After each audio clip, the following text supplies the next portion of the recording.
बिहार को लेकर सियासी हलचल तेज है, चाहे वह बिहार कांग्रेस के प्रभारी की नियुक्ति की बात हो या कल प्रधानमंत्री नरेंद्र मोदी के हुए सभा की। बिहार का अगला मुख्यमंत्री कौन होगा और नरेंद्र मोदी के द्वारा लाडले मुख्यमंत्री नीतीश कुमार की चर्चा से बिहार की जनता पर क्या प्रभाव पड़ेगा। नमस्कार, मैं रोहित कुमार, आप देख रहे हैं बिहारी कलम। पिछले कई महीनों से राजनीतिक विश्लेषकों के द्वारा यह कहा जा रहा है कि बिहार के अगले मुख्यमंत्री नीतीश कुमार नहीं होंगे। मुख्यमंत्री पद को लेकर कई सवाल उठ रहे हैं।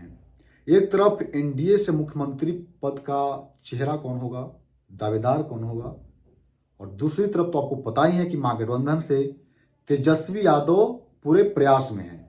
वहीं बिहार कांग्रेस के नए प्रभारी बनाए जाने के बाद से यह भी चर्चा तेज है कि क्या कांग्रेस इस बार आरजेडी पर दबाव बनाने जा रही है।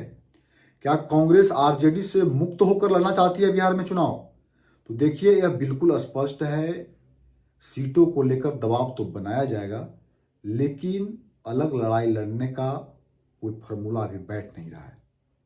वहीं दूसरी तरफ यह बात है कि क्या नीतीश कुमार फिर से एनडीए के चेहरा होंगे। जिस तरह से आप कल देखे होंगे कि प्रधानमंत्री नरेंद्र मोदी के द्वारा जिस तरह से नीतीश कुमार को लेकर बखान किया गया कि हमारे लाडले मुख्यमंत्री हैं, इस राज्य के विकास के लिए लगातार कार्य कर रहे हैं, और जिस तरह से फिर नीतीश कुमार के द्वारा प्रधानमंत्री नरेंद्र मोदी का बखान किया गया कि इनके नेतृत्व में हम लोग विकास करेंगे, देश का विकास करेंगे और राज्य में भी काम करेंगे, विकास करेंगे। देखिए, एक तरफ तो कांग्रेस को लेकर जो बातें हो रही है, नेतृत्व की बात हो रही है कि क्या इस बार कन्हैया कुमार और भी कई नेतृत्व यहाँ आएंगे, और महिलाओं को लेकर जिस तरह से कांग्रेस में बात हो रही है कि इस बार केंद्रीय नेतृत्व बिहार में अपना जमघट लगाएगी, यानी नेतृत्व संभालेगी। वहीं दूसरी तरफ यह भी कहा जा रहा है कि आरजेडी जिस तरह से लालू प्रसाद यादव अपनी योजना बना रहे हैं तेजस्वी को मुख्यमंत्री बनाने के लिए, क्या वे सफल होंगे। और जिस तरह से आप देख भी रहे हो कि तेजस्वी यादव कुछ दिनों में, कुछ महीनों में लोगों के बीच खेतों में जा रहे हैं, किसानों से मिल रहे हैं, तो यह बिल्कुल समझने वाली बात है। और तेजस्वी यादव ने खुल करके भी कई योजनाओं को लेकर उन्होंने कहा है कि हम जब आरजेडी सरकार में आएगी, तेजस्वी यादव की सरकार होगी, तो वृद्धा पेंशन को लेकर, महिलाओं को लेकर उन्होंने बताया है कि माई बहन योजना को लेकर जिस तरह से उन्होंने बात किया है कि जनता को हम इस पर कार्य करेंगे और लोगों को फायदा देंगे।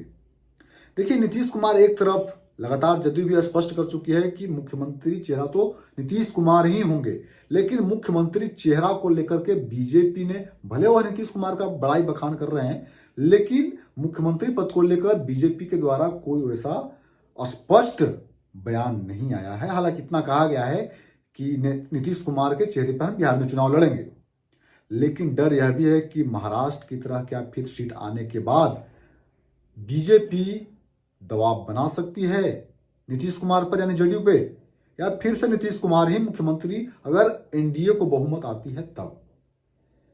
एक तरफ प्रशांत किशोर भी लगे हुए हैं। जिस तरह से आप देखे होंगे कि उपचुनाव में किस तरह से सीटों को लेकर वोट किस तरफ इधर उधर हुए, जहां बेलागंज में सुरेंद्र यादव का गढ़ माना जाता था, हर वर्ष वह जीतते आते थे, लेकिन इस बार इस कार्यकाल में उपचुनाव में वह नहीं जीते और मामला सीधा एनडीए की तरफ गया। तो यह बात कहा जा रहा है कि प्रशांत किशोर सीट निकाल पाएंगे या किसको डिस्टर्ब करेंगे, एनडीए के या महागठबंधन को। तो यहां भी बहुत महत्वपूर्ण बात है कि आखिर डिस्टर्ब किसको करेंगे, वोट कहां से कटेगा। तो अब देखना होगा कि बिहार का जो रोमांचक लड़ाई है मुख्यमंत्री को लेकर, और कई विश्लेषकों के द्वारा यह भी कहा जा रहा है कि मुख्यमंत्री तो नीतीश कुमार नहीं होंगे। तो प्रश्न खड़े होते हैं चुनाव के बाद भी और चुनाव से पहले भी।